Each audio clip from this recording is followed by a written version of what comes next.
Bang Kakak Bunda semua nantinya bisa dapat menjadi pencerahan ya, dan juga menjadi semangat motivasi untuk kita memakmurkan masjid ke depannya insya Allah. Amin amin ya rabbal alamin.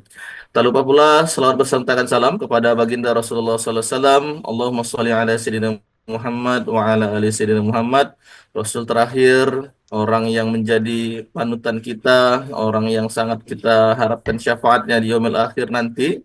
Insya Allah mudah-mudahan kita yang terus memakmurkan masjidnya Allah, yang terus bergerak dakwahnya karena Allah, dan juga insya Allah juga melanjutkan meneruskan cita-cita Rasulullah SAW 1400 tahun yang lalu, karena masjid-masjid inilah yang nantinya akan mensyiarkan, masjid-masjid inilah yang nantinya akan menjadi tempat peradaban ya, seperti Masjid Nabawi, lalu juga eh, Masjidil Haram di Arab Saudi, di Mekah, Madinah, dan insya Allah mudah-mudahan nantinya masjid-masjid kita juga berdampak seperti Masjid Nabawi dan juga Masjidil Haram di Mekah. Insya Allah, amin, amin, rabbal alamin. Insya Allah kontribusinya Allah luaskan, kontribusinya Allah sampaikan kepada orang-orang di seluruh dunia.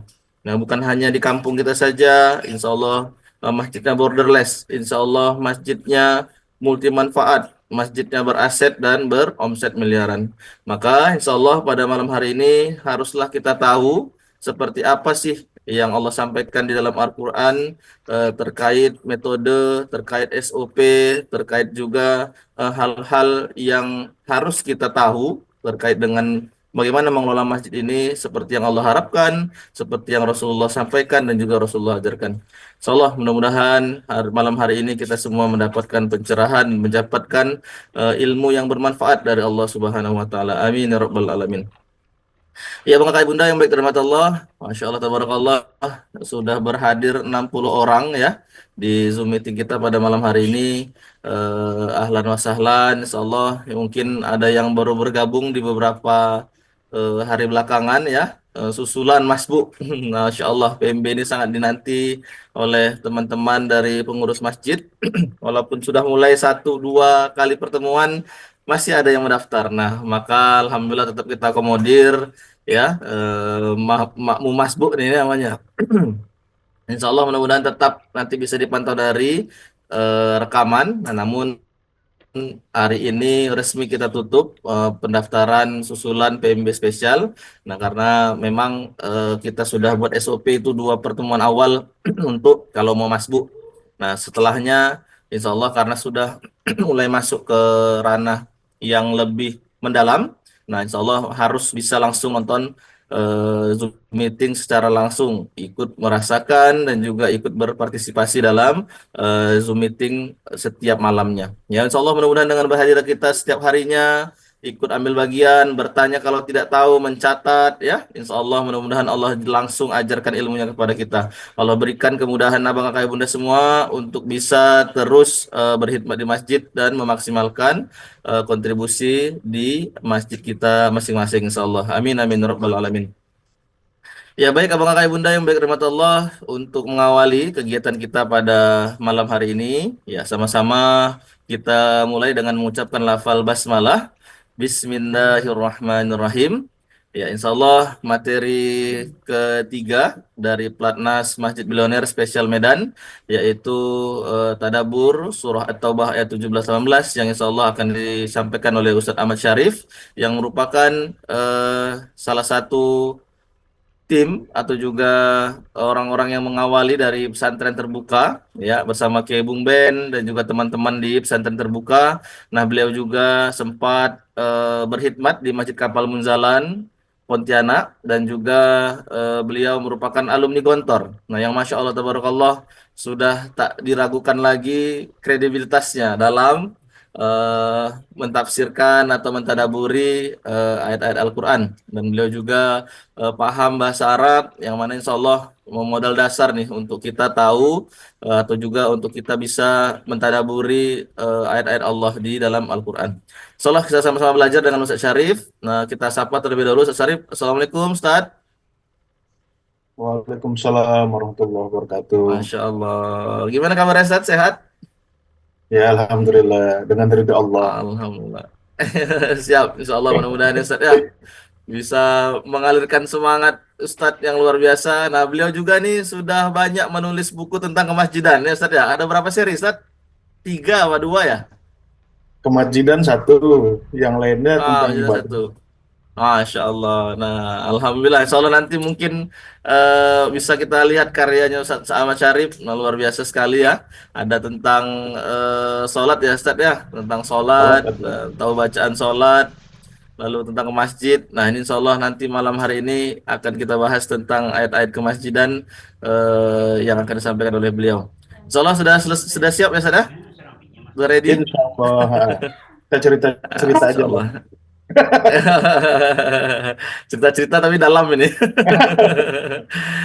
Masya Allah, siap. Nah, Alhamdulillah Ustaz, teman-teman udah berhadir lah, sudah 82 insya Allah Ustaz ya. Bismillah kepada Ustadz Ahmad Syarif. Waktu dan tempat Zoom meeting kami persilahkan. Tafadhol Ustaz. Siap, terima kasih. Ustaz Nurul Huda dari Masjid Al-Ikhlas di Medan. Alhamdulillah, teman-teman sekalian. Assalamualaikum warahmatullahi wabarakatuh. Waalaikumsalam warahmatullahi wabarakatuh.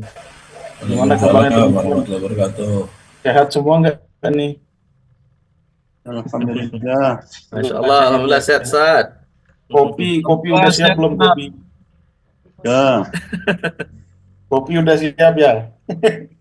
Saya ngelihat banyak juga yang nonton bareng ini di masjid ya. Ya Masya mudah-mudahan Allah. ilmunya teman-teman bisa serap dengan maksimal gitu ya. Alhamdulillah malam hari ini kita bisa berkumpul bersama di platform Zoom ya, dalam pelatnas Masjid Bilioner. Ini kali kedua saya menjadi teman belajar di pelatihan Masjid Bilioner. Dan sebetulnya saya alumni juga dari pelatnas Masjid Bilioner. Sama dengan Ustadz Nurul Huda. Cuman Ustadz Nurul Huda senior saya. PMB 1 ya, Ustadz ya. Ya, benar Ustaz. Nah, saya PMB 4 bareng ikut. Ustaz Ahmad Syarif MB4 tuh, Masya Allah. Jadi nanti Saya masjid-masjid yang PMB lain bisa 4. kesempatan jadi narasumber juga ya Ustaz ya. Oh, nanti lihatlah kalau ada masjid-masjid yang bertumbuh nih, ya kan masjid Masya siapa nih di Allah. Pontianak. Wah, setelah ikut PMB, ngomset siswanya sampai miliaran. Nah, itu siap-siap tuh. Insya Allah jadi teman Amin, amin belajar. Allah. Nah, karena belajar dengan pengalaman ini suatu hal yang berharga. Gitu ya. Kita nggak akan lupa dengan pengalaman. Kalau ilmu itu bisa lupa, Pak. Ya kan? Ilmu tuh gampang sekali lupanya. Tapi kalau pengalaman, insya Allah kita nggak lupa. Seperti itu. Ya, Alhamdulillah teman-teman, kita bisa berkumpul pada malam hari ini. Mudah-mudahan majelis kita diridhoi oleh Allah Subhanahu wa taala. Salawat beserta salam terlimpahkan kepada Nabi besar Muhammad sallallahu alaihi wasallam yang telah Allahumma menjadi shalli ala jalan Muhammad. yang lurus jalan kebenaran. Nah, yang ketiga, saya terima kasih juga kepada teman-teman mujahid masjid di seluruh Indonesia yang rela menginvestasikan hartanya untuk ilmu yang insya Allah bermanfaat gitu ya. Ilmu yang insya Allah nggak akan berhenti ketika kita mati. Bayangkan teman-teman setelah ikut PMB, kemudian mengaplikasikan ilmunya di masjid teman-teman, ya kan, ziswafnya naik, asetnya naik, gitu kan. Nambah terus asetnya, ziswafnya naik terus. Sampai teman-teman wafat nanti, dilanjutkan kebaikan teman-teman di masjid-masjid. Sehingga ngalir terus amal jariahnya. Oke, teman-teman, malam hari kita akan bersama ya mempelajari atau mentadaburi. Saya lebih senang menggunakan kata tadabur untuk ayat Al-Quran. Karena saya juga sudah menulis buku tentang tadabur Al-Quran. Cara praktis untuk tadabur Al-Quran. Nah, bagi teman-teman yang mungkin baru kenal dengan saya, alangkah baiknya kita perkenalan terlebih dahulu. Nama saya Ahmad Syarif, lahir di Jakarta, 19 Agustus 1992. Tahun ini berarti umur saya 32. Saya seperti yang Ustadz Nur Huda tadi katakan, pernah nyantri di Gontor selama berapa tahun, lupa sih. Saking lamanya, 12 tahun kalau nggak salah. Dari tahun 2004 sampai 2016. Setelah itu sempat ngenyam pendidikan di Pakistan, gitu ya, mampir aja setahun. Setelah itu sempat ngajar juga di Malaysia. 4 tahun saya ngajar di Malaysia, lumayan. Nah, setelah itu ada rasa bosan jadi ustadz cuma ngajar-ngajar doang gitu kan. Akhirnya berkhidmat di Masjid Kapal Munzalan. Nah, yang saya lihat adalah Masjid Kapal Munzalan ini kerjanya ngantar beras gitu ya. Jadi saya suka, Ustadz tuh nggak cuma sekarang membersamai Kiai Bung Ben untuk mengelola pesantren terbuka. Ya, salah satu platform pesantren yang kita rancang dengan sistem terbuka. Nah, salah satu programnya adalah ya ini tadi, Pelatnas Masjid Ilmu. Ya teman-teman, kayaknya kemarin-kemarin teman-teman sudah di briefing ya, bagaimana tentang cara pandang kita, gitu. Cara pandang kita memandang masjid yang mana bukan hanya sebagai tempat yang kita gunakan untuk sholat 5 waktu saja, gitu. Tetapi bisa juga berfungsi sebagai social engine, gitu. Bisa juga berfungsi sebagai platform kemakmuran masyarakat. Jadi kemakmuran masjid yang diukur bukan masjidnya, gitu, tetapi masyarakatnya makmur atau tidak dengan hadirnya masjid. Dengan hadirnya masjid ada orang kelaparan nggak gitu. Dengan hadirnya masjid ada nggak orang yang nggak punya tempat tinggal dinaungi. Gitu. Dengan hadirnya masjid bisa nggak membantu orang tua yang kesulitan mendidik anaknya sehingga terbantu dengan program-program parenting. Ada nggak dengan kehadiran masjid anak-anak yatim ya, berkecukupan hidupnya. Nah, inilah yang saya maksud dengan masjid sebagai social engine. Nah kan, nah masjid juga mempunyai mesin-mesin yang kayaknya sudah dijelaskan oleh Kiai Ibn. Ada 3 mesin utama masjid, itu Baitul Quran, Baitul Mal, dengan Baitul Muamal. Nah, izinkan saya malam ini untuk membahas tentang landasan Qurani, ya kan? Landasan Qurani dari eh, memakmurkan masjid. Oke, izinkan saya share screen karena ini berbicara tentang ayat. Saya harus menjelaskan ayat, gitu. Harus mentadabburi ayat. Tetapi Ya. ayat itu akan kita tadabburi dalam konteks ya. Kita tidak mentadabburinya lepas dari konteks, tetapi dalam konteks. Nah, teman-teman, untuk pendahuluan pertama kita harus melihat dulu sejarah ya. Kalau kita mau melihat mentadabburi ayat ini dengan benar, kita harus lihat dulu sejarah. Pertama, faktanya adalah Ka'bah ataupun Masjidil Haram, gitu ya. Ka'bah yang ada di situ itu sudah ada bahkan sebelum kelahiran Nabi Muhammad. Ya kan? Kalau kita telusuri jauh di dalam Al-Quran itu, mungkin permulaannya kita nggak tahu kapan, tetapi Nabi Ibrahim bertugas untuk meninggikan bangunan Ka'bah. Jadi kalau kita bisa katakan Ka'bah itu sudah ada sejak zaman Nabi Ibrahim. Pertama kali menginjakkan kaki di sana, ketika air Zam-Zam pun belum ada. Ka'bah sudah ada, seperti itu. Nah, teman-teman, tentunya Ka'bah yang sudah ada ini, ya kan, kemudian ada fenomena lahirnya sumur Zam-Zam di dekat Ka'bah, gitu ya. Karena ketika istrinya Nabi Ibrahim bersama dengan Ismail yang masih bayi, gitu kan, kesulitan mencari air, gitu. Sehingga muncullah yang namanya sumur Zam-Zam. Nah, Bapak, Ibu, sumur Zam-Zam ini membawa keberkahan untuk Ka'bah gitu, dan sekitarnya. Sehingga Ka'bah itu bisa menjadi tempat pemukiman untuk orang-orang yang mau bermukim di situ.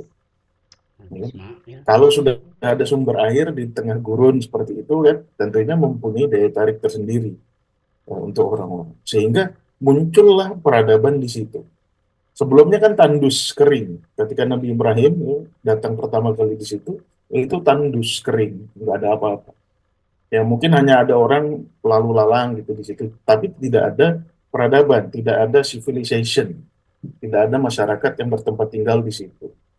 Nah, kemudian setelah munculnya air Zam-Zam, karena semua makhluk hidup butuh air gitu kan. Tentunya ketika ada sumber air yang tidak habis-habis sampai sekarang, tentunya peradaban meningkat di situ. Orang-orang mulai bermukim di sekitar Ka'bah seperti itu. Oke, jadi cerita Ka'bah ini panjang sekali sampai datangnya eranya Nabi Muhammad SAW. Nah, teman-teman, ketika Nabi Muhammad lahir di Mekah, gitu ya, Ka'bah ini sudah ada, bahkan dijadikan pusat peribadatan. Oke, jadi Ka'bah ini ya yang sekarang kita gunakan untuk tawaf, untuk haji, untuk sholat di situ. Sebelumnya tidak begitu. Sebelumnya di Ka'bah ini justru banyak patung-patung. Ya kan? Kalau kita lihat ada di sejarah itu ada Manat, ada Lata, Uzza, Hubal. Wah, banyak lah. Jadi memang Ka'bah itu tempatnya orang-orang ngumpul dan sesembahan atau patung-patung pun diletakkan orang-orang di situ. Jadi orang tawaf. Tawaf itu dari dulu sudah ada. Tetapi yang tawaf itu mengelilingi patung-patung itu. Gaya-gaya primitif lah ibadahnya. Nah, itu Ka'bah sebelum Nabi Muhammad lahir dan diutus menjadi nabi. Jadi Ka'bah itu ya di situ jadi tempatnya orang sholat gitu. Sholatnya orang kafir maksudnya. Sholat menghadap patung-patung itu gitu. Jadi tempatnya tawaf dan jadi tempatnya orang transit. Kalau dari Yaman ya kan mau ke utara itu transitnya di Ka'bah gitu. Kenapa milih transit di Ka'bah? Ya coba di Ka'bah yang ada airnya. Di daerah lain gersang. Ya. Cuma di Ka'bah yang ada. Makanya Ka'bah itu populer. Populer bagi pedagang ya kan. Jalur perdagangan di situ, pemukiman pun di situ. Seperti itu. Nah, karena ada air Zam-Zam ini gitu kan. Jadi orang-orang kafir di sana itu ya kan yang menyembah berhala itu, yang tawaf mengelilingi berhala itu suka ngasih minum orang-orang yang transit di situ. Ya, suka dia ngasih minum. Nah, orang-orang yang transit itu disebutnya haji juga gitu. Karena haji kan maknanya berziarah ya. Nah, itu orang-orang yang transit pergi ke situ disebutnya haji. Jadi istilah haji, tawaf, sholat itu bahkan sebelum Islam datang sudah populer di masyarakat Arab. Nah, inilah kondisi Ka'bah ya, sebelum diutusnya Nabi Muhammad menjadi Rasul seperti itu. Jadi sudah bahkan orang-orang Arab gitu kan, ketika mereka punya orang-orang Arab dulu itu kan suka syair, suka puisi, bahkan berlomba-lomba hebat-hebatan gitu, bikin puisi, bikin syair. Ya, kemudian syair-syair terbaik itu mereka tulis, ya, kemudian dilekatkan di dinding Ka'bah seperti itu. Bahkan dulu konon katanya di Ka'bah tuh banyak tulisan-tulisan. Ya kan? Itu disitulah pusat peradaban umat manusia gitu. Ya, kenapa bisa berperadaban di situ ya karena ada airnya tadi. Nah, teman-teman, ketika Nabi Muhammad diutus menjadi nabi, ya kan? Ketika Nabi Muhammad diutus menjadi nabi, kiblat umat muslim itu belum ke Masjidil Haram, belum ke Ka'bah gitu. Kiblatnya masih ke Masjidil Aqsa gitu kan. Karena secara historis memang dari yang dulu-dulu di sana gitu. Seperti itu Masjidil Aqsa. Nah, apa namanya? Setelah beberapa bulan gitu ya, berkiblat ke sana, walaupun belum ada sholat, ketika itu kan belum ada sholat. Kewajiban sholat itu kan baru muncul di Madinah. Nah, tapi ketika itu apa namanya Nabi Muhammad gitu, berharap agar kiblatnya itu tidak lagi ke Masjidil Aqsa, gitu.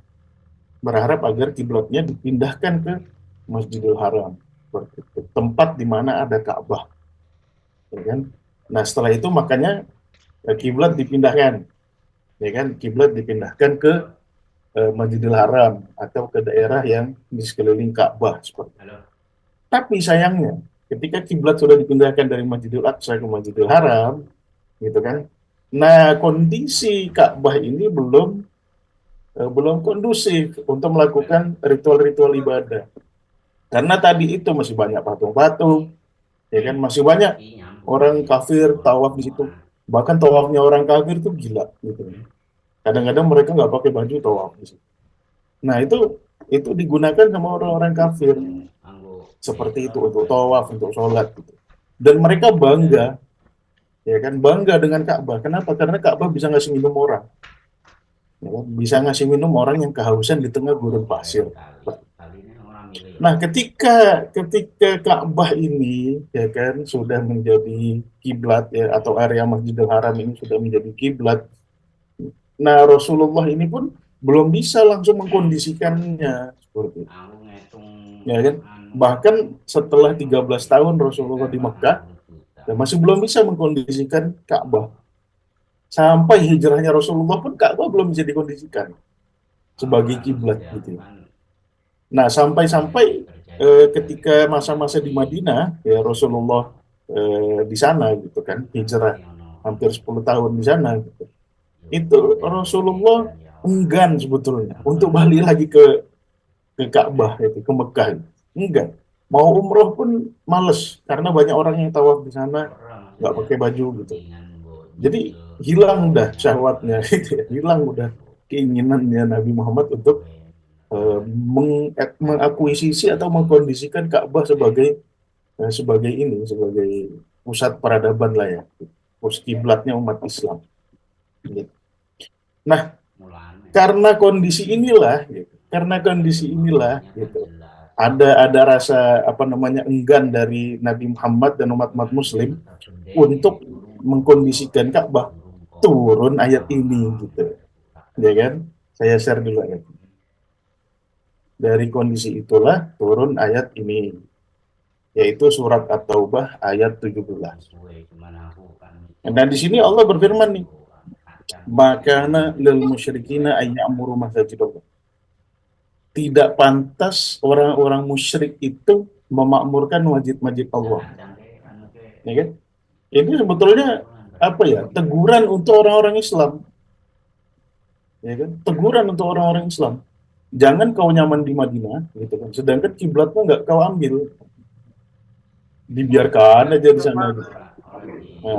Nah, di sini ada teguran dari Allah. Gitu. Janganlah orang-orang musyrik nggak pantas orang-orang musyrik itu memakmurkan masjid-masjid Allah, syahidina ala anfusihim bil kufri. Sedangkan mereka bersaksi bahwasanya kita kufur terhadap Muhammad. Kita nggak mau beriman sama Muhammad. Gitu kan? Nah, jadi ini sebab turunnya ayat ini tadi. Nah, jadi orang-orang musyrik, orang-orang kafir, ini bisa di pause dulu, Ustaz Nurul Huda. Teman-teman bisa di pause dulu sebentar.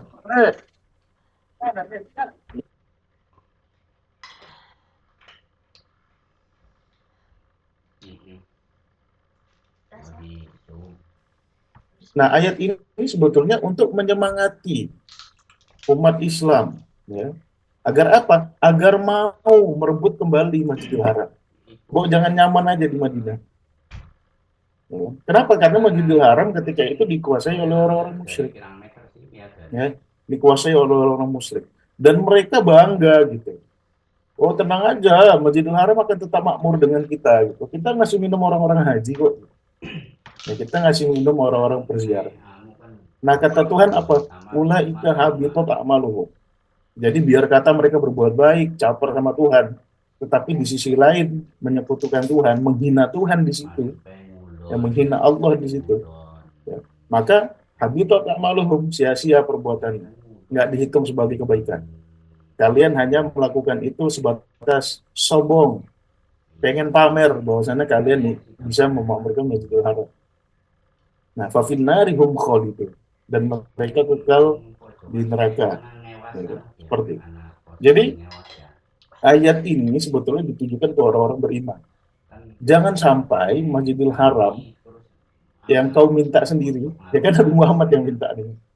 Kan ada ayat, fatnaro taqalluba wajhika fis sama. Jadi Nabi itu sering melihat langit. Ketika kiblatnya itu Masjidil Aqsa, Nabi melihat langit. Ya kan? Allah tahu harapan Nabi apa, agar kiblatnya dipindahkan ke Masjidil Haram. Nah, tetapi setelah pindah ke Masjidil Haram, jangan kau diam aja, nggak dikondisikan. Ya kan? Nah, makanya turunlah ayat ini. Kemudian ayat ini dilanjutkan dengan ayat setelahnya, ayat 18. Innama ya'muru masajidallah man amana billah. Sepatutnya, sesungguhnya yang pantas memakmurkan masjid-masjid Allah hanyalah orang-orang yang beriman. Ya, jangan sampai masjid yang sudah kau minta menjadi kiblat itu, ya kan, dibangunkan oleh orang-orang musyrik, digunakan praktek-praktek kemusyrikan. Gitu. Nah, siapa yang patut? Ya, di sinilah Allah jelaskan siapa yang patut memakmurkan masjid Allah. Man amana billah, beriman kepada Allah. Ya, kan? Yang kedua, wal yaumil akhir, dan beriman kepada hari akhir, akhirat, seperti itu. Periode akhirat. Artinya ada periode pembalasan. Wa aqamas sholat, mendirikan sholat, tapi sholatnya yang benar gitu. Bukan sholatnya orang musyrik. Ya, orang musyrik kan sholat juga gitu ya, patungnya di entahlah gimana gaya-gaya primitifnya orang musyrik itu ya. Ya. Kemudian wa ataz zakah.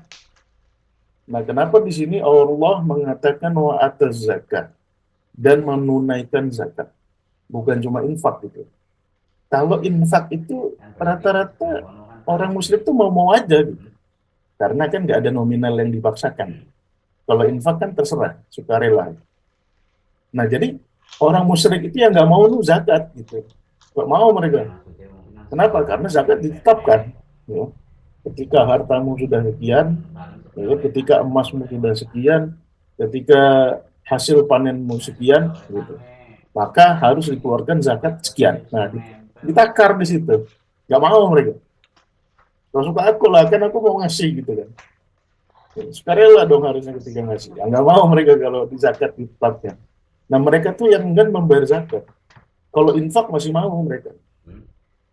Nah, mereka enggan membayar zakat, makanya membayar zakat ini termasuk hal yang apa ya? Dalam Islam itu sebetulnya sebagai filter orang yang beriman. Jadi beriman pada Allah, hari akhir, hari pembalasan, mendirikan sholat, dan menunaikan zakat. Dan yang terakhir, ini teguran dari Allah nih, untuk orang Islam. Walam yakhsha illallah, kata Allah. Dan tidak takut kecuali kepada Allah. Nah, kalian takut. Sebetulnya keengganan orang-orang muslim tuh, ya karena udah males dah merebut kembali Masjidil Haram. Udah nyaman di Madinah.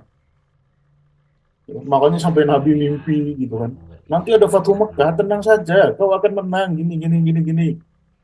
Sampai ke bawah mimpi nanti, surat, apa tuh, surat Al-Fat. Ya, ke bawah mimpi nanti. Nah, ini teguran. Jangan kau takut sama orang-orang musyrik yang menguasai Ka'bah di sana. Ya, kan? Takutlah kau kepada Allah. Makanya jangan kau takut. Ambil kembali Ka'bah, kondisikan Ka'bah. Karena banyak juga orang Muslim di sana. Kan dulu tuh haji tuh sulit Pak, dijaga-jagain. Apa namanya dikepung gitu, nggak bisa masuk. Ya, kan? Kalau orang Muslim mau haji itu mau Allah nggak bisa masuk. Makanya banyak itu kan ada ayat-ayatnya. Fa in uhsirtum famastaisaru minal hadi. Kalau kalian terkepung. Nah, jadi kondisi haji itu zaman dulu itu memang syarat dengan konflik. Kenapa? Karena ketika umat Islam mau ke sana, dihalang-halangi sama orang musyrik. Ya kan? Makanya Allah sampai bilang wala rafasa wala fusuq. Oke, umat Islam kau memang dihadang-hadangi dari Masjidil Haram. Tetapi ingat, ketika haji, haji itu terjadi di bulan haram. Bulan haram itu artinya bulan nggak boleh perang, bulan suci. Dan ketika melakukan ibadah haji, kau tidak boleh membuat keributan, pertengkaran, pertikaian, nggak boleh. Nah, itu sejarahnya begitu. Jadi ketika umat Islam haji itu syarat dengan konflik karena masalah kekuasaan di apa namanya di Masjidil Haram ini, ya kan? Mungkin teman-teman merasakan juga gitu. Ada beberapa DKM yang kolot maunya kayak gini aja gitu. Dan teman-teman mencoba untuk menjadikan masjid teman-teman ini sebagai pusat peradaban umat. Ya mungkin sama-sama lah konteksnya seperti itu, 11-12. Ya. Zaman Nabi Masjidil Haram digunakan oleh orang-orang musyrik, ya kan, sebagai simbol bahwasanya mereka itu baik gini segala macam. Padahal omong kosong semuanya. Dan Allah nyuruh umat Islam untuk rebut kembali. Biar apa? Biar selanjutnya orang Islam kalau mau berhaji, mau berumroh ke sana, tenang, tidak lagi dikuasai oleh orang-orang musyrik. Makanya pada kata-kata walam yakhsha illallah itu ada perintah untuk beranikan dirimu, balik lagi ke Ka'bah, ya kan? Balik lagi ke Mekah, rebut Masjidil Haram. Ya. Karena Allah juga sudah mengirimkan pandangan kepada Nabi Muhammad, nggak akan terjadi perang. Tenang saja. Yang penting kalian konsolidasikan kekuatan, datang ke situ. Ya. Nah, lanjutnya ayatnya ditutup. Fa'asa ulaika an yakunu minal muhtadin. Mudah-mudahan mereka dapat diberikan petunjuk oleh Allah. Jadi setelah melalui fase-fase ini, bahwasannya yang memakmurkan ini, walam yakhshain Allah, mudah-mudahan mereka menjadi orang-orang yang dapat petunjuk di sisi Allah. Oke. Setelah itu kan terjadi yang namanya Fathu Mekah gitu ya. Bersama 10.000 pasukan Nabi datang. Udah itu orang musyrik nggak ada yang berani, nggak ada yang bergeming sama sekali ketika Nabi datang ke Mekah itu. Ya. Setelah itu bebaslah Masjidil Haram. Ya, digunakan untuk sholat, digunakan untuk haji seperti itu. Jadi ini sebetulnya perjuangan. Ayat ini sebetulnya mengindikasikan teguran Allah kepada umat muslim untuk merebut kembali masjid-masjid yang digunakan untuk kemusyrikan, masjid-masjid yang digunakan untuk kekufuran, ya, menjadi masjid-masjidnya orang beriman, menjadi masjidnya orang yang peduli dengan masyarakat, gitu. Mendirikan sholat, menunaikan zakat, tidak takut kecuali kepada Allah. Seperti itu. Oke, jadi ini sebetulnya kisah di balik turunnya ayat ini, kan? Kisah memakmurkan masjid. Oke, saya stop sharing. Nah, mudah-mudahan teman-teman setelah ini ada banyak hal yang bisa didiskusikan, gitu. Karena tadaburnya cuma 2 ayat ini terbatas, gitu kan? Kalau mau lengkap, nanti baca buku saya. Saya sudah nulis buku namanya Masjidillah, gitu ya. Itu lengkap. Saya bahas ayat-ayat kemasjidan yang mulai dari fungsi Ka'bah, yang dimaksud Baitullah itu apa sih, gitu kan. Kiblat umat muslim ini fungsinya apa, kemudian peran-peran masjid dalam umat itu apa. Nah, teman-teman bisa baca dari buku saya. Kalau saya ceritain di sini kepanjang. Nah, sebetulnya saya pengen dengar cerita dari teman-teman. Saya kembalikan ke Ustaz Nurul Huda. Assalamualaikum warahmatullahi wabarakatuh. Waalaikumsalam warahmatullahi wabarakatuh. Ya, Masya Allah, tabarakallah. Jazakallah khair, Ustaz Syarif. Nah, luar biasa sekali nih. Ternyata At-Taubah 17-18 ini turun karena begitu nyamannya para sahabat ya berada di Madinah. Nah, nggak biasa diganggu-ganggu ya Ustaz ya di Mekah. Nah, tak bisa berdakwah. Nah, ini mungkin juga warning sama kita nih, yang udah nyaman-nyaman di masjidnya, saldo aman-aman saja, tapi nggak mau bergerak lagi ya.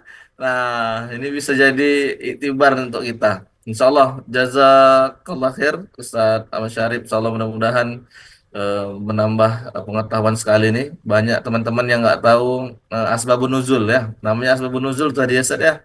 Nah, habis itu kita tadabur Ya, sama-sama kenapa turunnya atau 17-18 ini yang mana jadi SOP-nya kita orang masjid. Dan insya Allah besok juga nanti masih tentang 17-18. Nah, besok kalau saya tidak salah materi kayak Bung Ben redefine of masjid. Nah, yang mana juga dari ayat atau 17-18. Nah, malam hari ini insya Allah mudah-mudahan bisa kita diskusi dengan Ustadz Ahmad Syarif ya terkait dengan surah atau ayat 17 dan 18 ini. Kepada Bang Kakak Bunda semua yang ingin bertanya mungkin terkait surah At-Taubah 17-19 nih, nah, atau juga mungkin yang lain juga bisa insya Allah. Nah, terkait dengan SOP-nya masjid, nah, silahkan insya Allah boleh raise hand dan juga langsung open kamera. Tafadhol, Abang Kakak Bunda.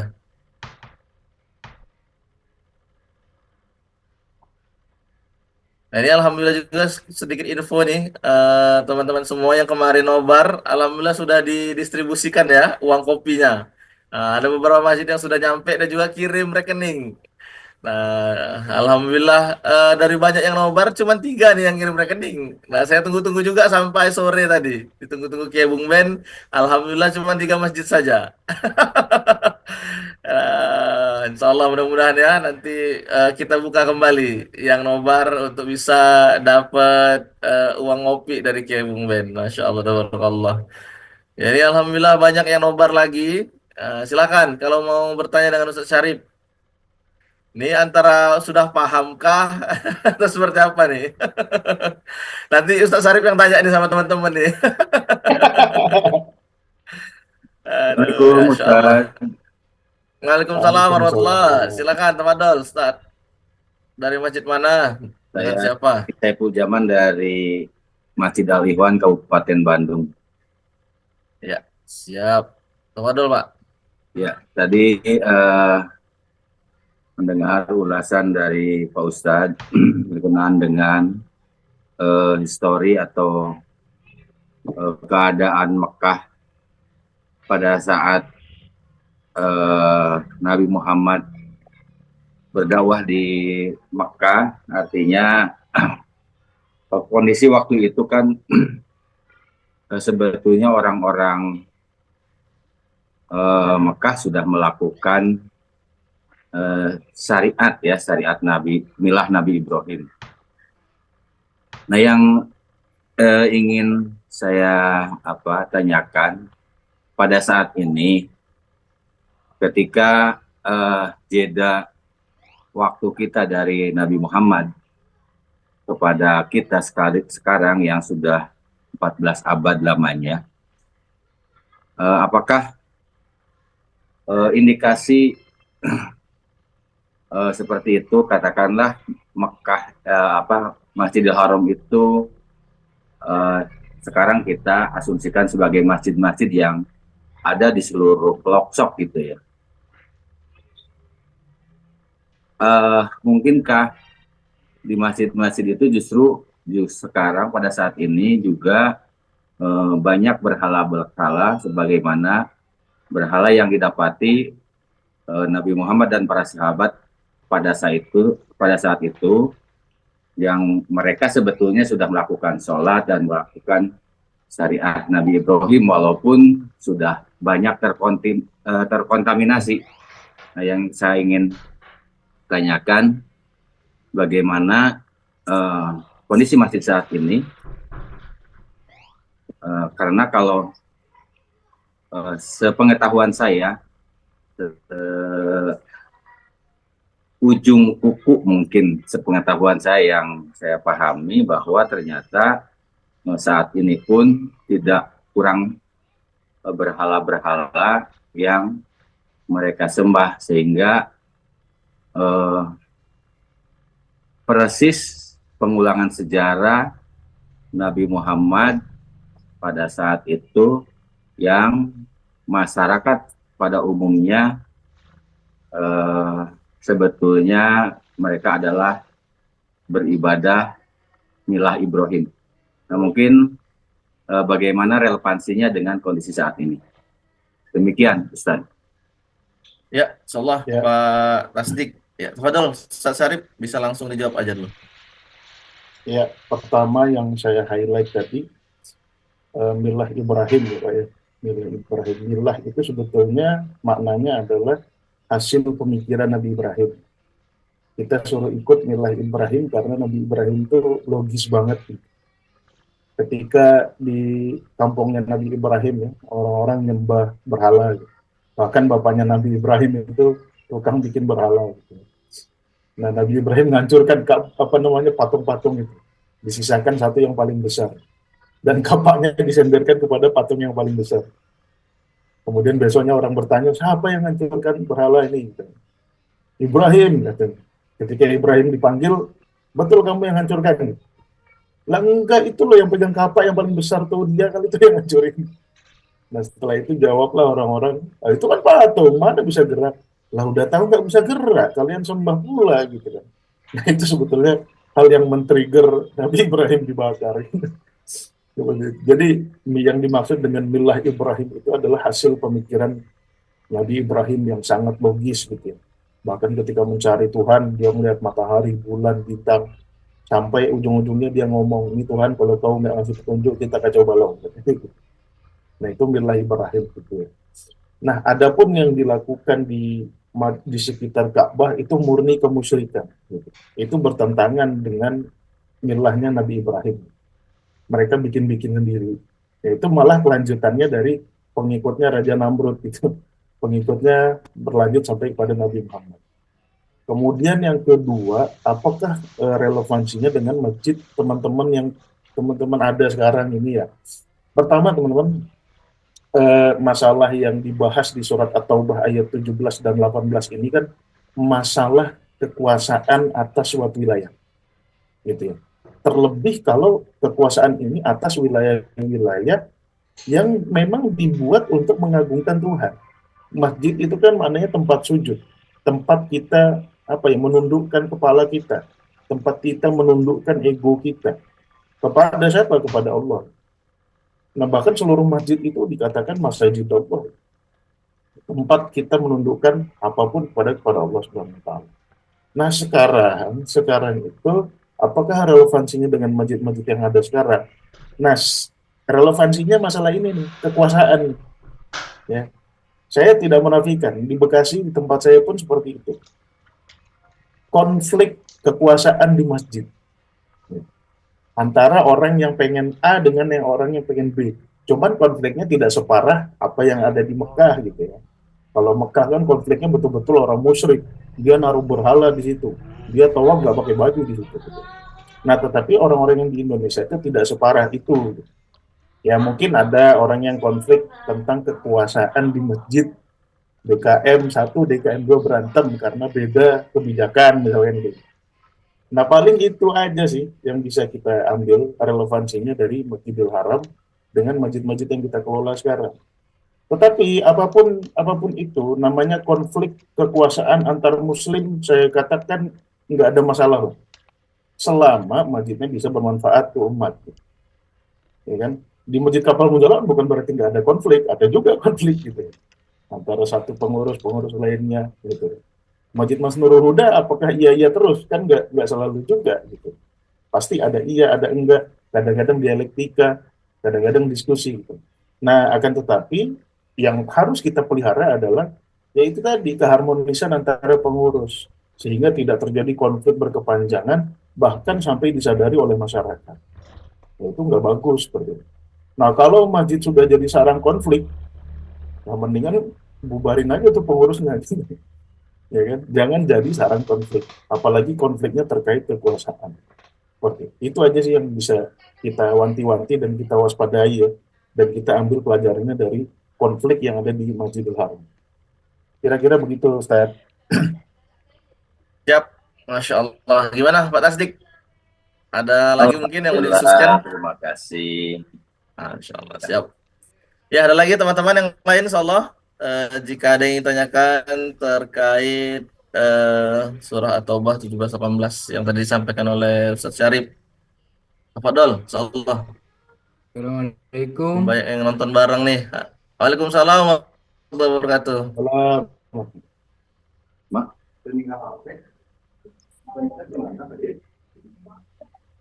Jelas suara saya, Pak? Maaf. Jelas, jelas. Ya. Siap. Eh, Mudah-mudahan Allah Subhanahu wa taala memberikan keberkahan kepada kita semua yang hadir di Zoom ini. Amin, ya Allah. Terus terang, Pak, saya mendengar ulasan dari Bapak Ustadz Ahmad Syarif mengenai atau pembahasan dari surat At-Taubah tadi, merinding, Pak, ini. Ya. Artinya merinding itu kebetulan saya diamanahi jadi sekretaris masjid saat ini. Dan yang Pak Ustadz sampaikan tadi mengenai konflik itu emang terjadi di masjid di mana saya aktif di situ. Ya. Yang ingin saya tanyakan, eh, yang pertama tahapan agar status quo-nya itu hilang gitu. Ini emang udah lama banget, Pak. Menjadi status quo itu lama banget. Bahkan setiap kepengurusan itu digoreng aja di grup-grup WA. Pengurus ini, pengurus ini. Namun saya berpikir, apakah ini tantangan bagi saya dalam merelevansikan dari surat At-Taubah tadi, istilah bahasa saya itu, saya rebut kembali masjid itu yang bisa dapat difungsikan sebagaimana pada zaman Rasulullah begitu. Namun pada saat ini yang saya hadapi, yang pertama adalah status quo-nya, itu yang terjadi konflik. Terus yang kedua, eh, di samping ada konflik, mungkin dari teman-teman di masjid yang gede juga kayaknya juga ada ya, persis kayak di masjid saya ini di Bandung. Eh, Pengelolaan lahan parkir juga itu menjadi suatu hal yang sangat sulit bagi saya untuk menyeimbangkan kepada aturan atau SOP dari masjid yang saya aktif di situ, Pak, gitu. Nah, yang saya ingin tanyakan justru tahapan untuk membangun SDM agar paham benar mengenai fungsi kemasjidan ini seperti apa gitu. Dan kebetulan saya aktif di Masjid Besar Cipaganti Bandung, Pak. Ya, itu ya termasuk masjid gede lah, bahkan termasuk masjid heritage kalau di Kota Ganti. Bandung itu. Ya.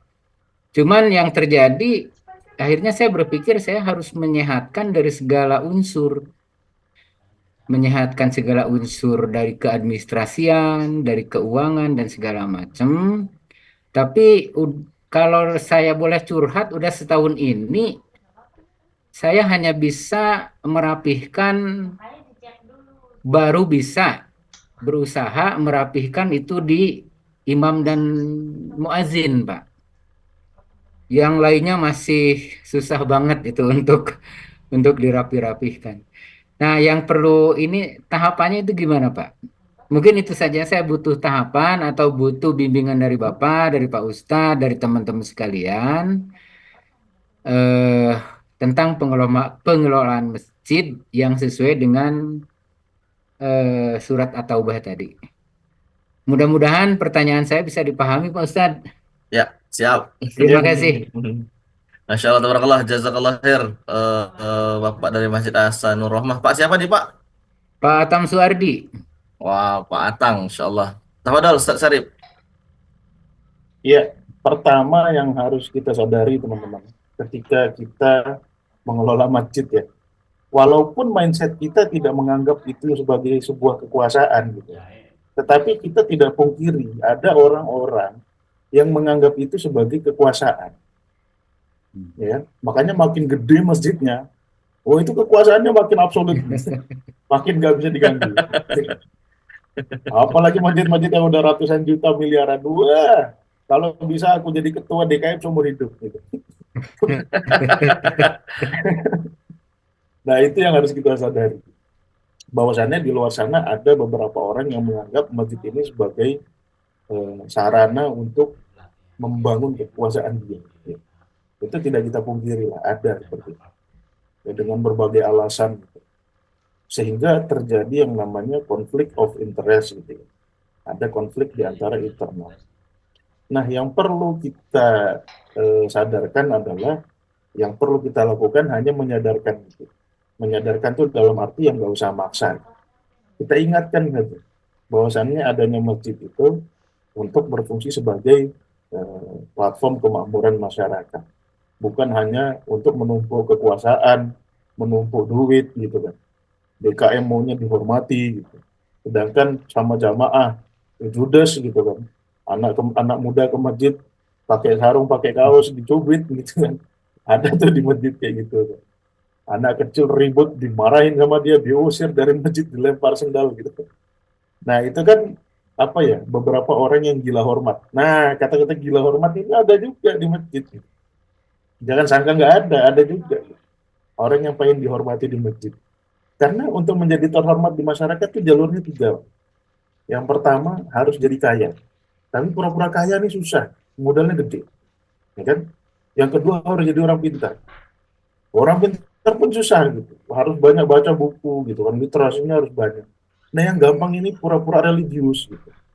Wah, di masjid dia pura-pura religius gitu kan untuk mendapatkan kehormatan masyarakat, ini paling mudah. Ya kan kita nggak bisa ngukur pura-pura religius gitu kan.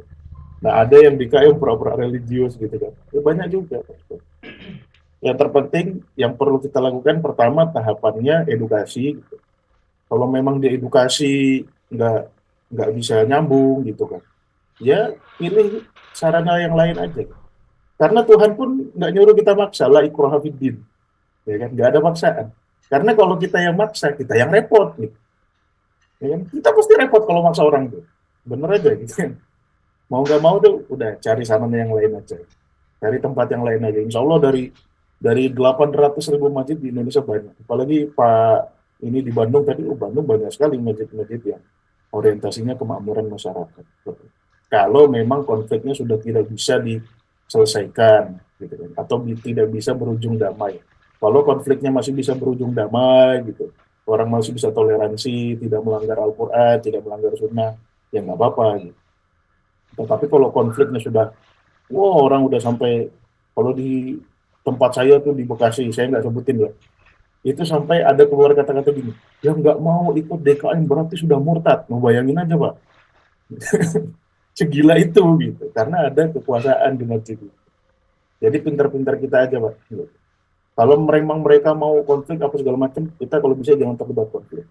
Nah makanya di apa namanya di lanjutan dari pesantren terbuka ini, ya kan ada kita kelola 2 engine di masjid itu. Ada DKM-nya, kita nggak usah ganggu DKM-nya tuh, gitu. Biarkan punya struktur sendiri, gila hormat terserah lah. Nah, kita urusin baitul malnya saja. Kita ngurusin bagian kemakmuran masyarakatnya saja.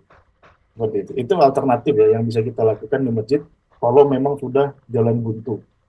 Udah, Bapak ngurusin DKM-nya, kotak amal Bapak ambil, muazin apa segala macam silakan urusin. Saya ngurus baitul malnya saja. Seperti itu. Baitul mal itulah nanti kita dapat membangun masyarakat. Begitu Pak. Ini. Ya, Masya Allah. Ya, Gimana, siap. Pak?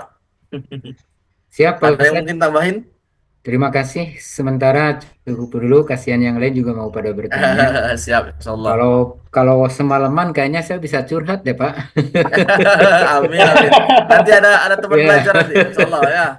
Terima kasih, Pak. Terima Siap, kasih. Jazakallah khair. siap, Apa Masya Allah. dong? Jazakallah khair.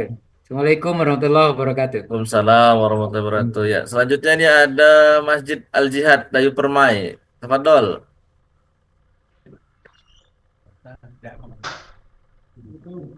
Masjid Al Jihad.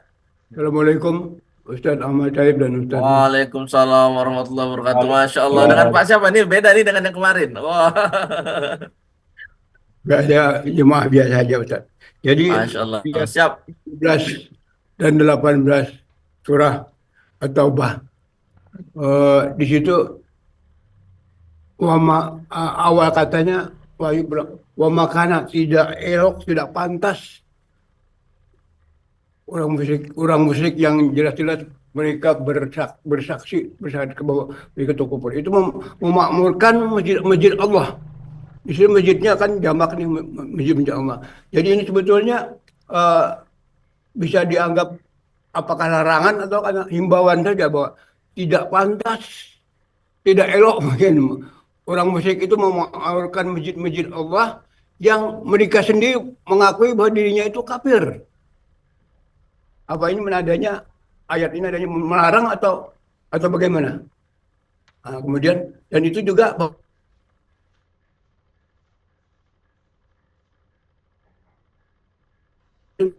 masjid-masjid kan belum banyak nih. Jadi ini semacam ayatnya juga visioner bahwa nanti akan datang bahwa masjid-masjid Allah itu akan dimakmurkan oleh orang musyrik, orang kafir. Ya, kira-kira gitu Ustaz tanya. Ya. Ya, siap. Masya Allah. Ini dalam pertanyaan nih, Ustaz Sarip. Saya juga mau tanya ini tadinya nih. Tafadol, Ustaz Sarip. Ya, pertama yang saya jawab pertanyaan kedua dulu, ya kan? Kita harus menyadari bahwasannya Nabi Muhammad itu bukanlah nabi yang pertama. Dia nabi yang terakhir. Nah, sebelumnya itu banyak nabi-nabi juga yang menyuruh umatnya untuk menyembah Allah gitu ya katakan. Nah, dulu tradisinya Nabi Yakub misalnya. Kalau kita lihat di Bible itu, tradisi Nabi Yakub itu dia melakukan ritual hubungan dengan Tuhan, maksudnya berhubungan, berkomunikasi dengan Tuhan, gitu. Itu dia membuat yang namanya mispah. Mispah itu adalah susunan batu, gitu. Jadi ada batu-batu di sekelilingnya, kemudian diletakkan batu besar di tengah. Gitu. Nah, mispah ini digunakan untuk pertama berkomunikasi dengan Tuhan. Jadi biasanya nabi-nabi itu duduk di situ ngobrol gitu sama Tuhan. Dan yang kedua biasanya digunakan untuk menjadi tempat perjanjian, tempat membuat perjanjian. Nah, tradisi misbah ini sudah ada semenjak zaman Nabi Yakub. Jadi di mana ada tempat, ya disitulah orang-orang berkomunikasi dengan Tuhan, ya kan, ngakui dosa, taubat, tawaf, ya kan, itikaf. Jadi kata-kata tawaf, itikaf itu sudah ada semenjak zaman Nabi Ibrahim. Nah, tempat-tempat yang ada misbah gitu kan, bahkan sampai Masjidil Aqsa pun kan ada batunya gitu kan, ya kan? Nah, tempat-tempat misbah ini yang dalam sejarahnya disebut misbah ini gitu kan. Nah, itu digunakan oleh umat-umat terdahulu untuk melakukan ritual-ritual itu tadi, sholat, itikaf, tawaf kepada Tuhan. Ya mungkin dengan istilah yang berbeda, pasti istilah yang berbeda gitu. Kalau di bahasa Ibrani disebutnya Eli, Tuhan gitu ya. Kalau di dalam Al-Quran disebutnya Allah, seperti itu. Nah, tetapi tempat-tempat ini sudah ada bahkan sebelum Nabi lahir. Makanya ketika ayat turun, itu yang disebut Masjid Allah. Nah, tempat-tempat itulah yang dimaksud dengan masjid-masjid. Jadi sudah banyak. Masjidnya Ashabul Kahfi kan sudah ada duluan sebelum Nabi lahir gitu, ya kan? Bahwasannya nanti orang-orang yang mengetahui Ashabul Kahfi akan mendirikan masjid sebagai monumen untuk mengingat mereka. Ada masjidnya di Jordan ini. Nah, itu sudah ada bahkan sebelum Islam. Nah, tetapi di beberapa masjid itu terkontaminasi gitu. Kalau orang musyrik kan dia nggak bikin masjid. Orang musyrik murni, dia kan nggak bikin masjid. Dia kan ibadahnya di gunung, gitu kan, di pantai selatan, gitu, di hutan, di pohon beringin, gitu. Mereka nggak bikin masjid. Jadi yang punya konsep masjid itu cuma umat-umat terdahulu, pengikut para nabi. Gitu. Nah, setelah Nabi Muhammad lahir, banyak masjid-masjid ini yang terkontaminasi. Gitu. Nah, ketika Nabi Muhammad lahir, Nabi Muhammad kan sebagai sentralisasi ajaran, ya kan? Makanya semua suruh ikut Muhammad terakhir kali itu. Pengikut Isa, pengikut Musa, pengikut Daud, pengikut Sulaiman, nabi-nabi yang nggak pernah disebutkan di Quran, itu semuanya suruh ikut Muhammad. Gitu. Nah, makanya disitulah muncul ayat ini. Jadi yang dimaksud dengan Masjid Allah adalah tempat-tempat itu tadi, gitu, peninggalan-peninggalan para nabi. Nah, kemudian yang kedua, apakah itu perintah atau himbauan? Nah, karena ayat ini turunnya kepada umat muslim, ya ayat ini sebetulnya perintah gitu. Jangan sampai masjid-masjid itu dikuasai oleh orang-orang musyrik. Karena pasalnya orang musyrik itu, ya itu tadi Pak, nyembah patung gitu kan. Aneh-aneh mereka. Tawaf nggak pakai baju gitu kan. Bakar-bakar apa di Ka'bah gitu. Nah, itu udah nggak elok dah seperti itu. Sedangkan status dari Masjidil Haram itu sudah berfungsi sebagai kiblat. Seperti itu, kira-kira. Kalau gini izin Pak Sarif menyambung pertanyaan Ya, Bapak. Kalau misalnya kan ini sekarang lagi ngetren juga Ustaz Sarif, orang-orang non Muslim ngasih kurban nah ke masjid gitu, terus juga ikut kontribusi ke masjid. Ya kita nih nggak tahu nih mereka motivasinya apa Ustaz Sarif. Nah lalu juga mereka ya kayak seperti ikut kalau kita ada PHBI. Nah ini sekarang lagi banyak dengan alasan ya memang apa yang namanya ya toleransi beragama. Nah, itu kira-kira gimana kita menyikapinya Ustaz Sarif terkait juga dengan atau ayat 17 tadi ini. Kira-kira ada nyambung juga nggak ya? pertama konteksnya ayat 17-18 ini, orang-orang itu sebetulnya menghina Tuhan loh. Gitu. Hmm. Gitu. Mereka nggak mau nurut sama Tuhan, tapi mereka punya kuasa atas sumur air Zam-Zam tadi. Seperti itu yang pertama ya. Yang kedua, kalau melihat konteks umat umat hari ini ya, masyarakat hari ini pada umumnya gitu. Sebetulnya salah kita juga sih. Kita menganggap ad-din al-Islam ini selevel dengan yang lain-lainnya gitu.